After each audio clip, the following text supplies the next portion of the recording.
Welcome to WCrypto. Hello, my friends. Welcome back to WCrypto. Bitcoin has been consolidating within a defined range between 109,300 and 107,600 for the past few days. Over the weekend, price action repeatedly tested the upper boundary before finally moving higher. After several failed attempts, Bitcoin has now pushed above 109,300 and is currently trading near 110,200 at the time of recording. From a technical perspective, this move also coincides with a break above the descending trend line that began on August 14th, which I highlighted in yesterday's video. The strong green candle through this level suggests that market participants are showing renewed interest at these prices.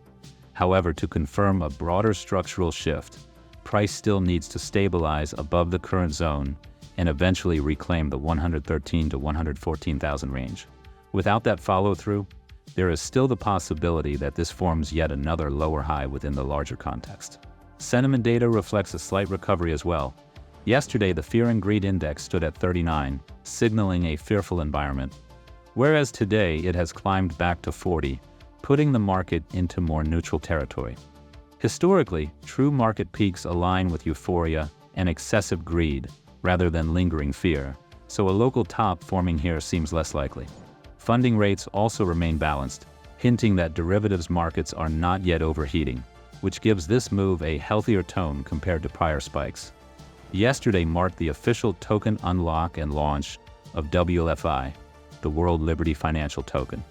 I was able to unlock 20% of my allocation and sold part of it on BingX, my partner exchange, which also offers welcome gifts and an exclusive trading fee discount. After that, I took my free $47 US dollar one airdrop, swapped it into WLFI, and provided liquidity on Uniswap, where the total APR is currently still over 2,000%. Of course, Ethereum gas fees remain painful. Just setting up this liquidity position cost me $4.36. Still, my free position has already generated around 30 cents in just 12 hours. Overall, the launch was a clear success. Pre-sale participants have already tripled their initial investment while still holding 80% of their tokens locked. From the pre-sale price of 1.5 cents to the current level around 24 cents. That's a 16x gain. In other bullish news, Metaplanet has added 1,009 Bitcoin, raising its total to about 20,000, worth roughly $2.2 billion. Though far smaller than MicroStrategy, its steady buys highlight growing corporate adoption and shrinking exchange supply. I'll continue updating you daily. Join the free Discord for real-time chart chatter. Click the like button if you found value and subscribe with notifications on to stay informed. And see you in the next one.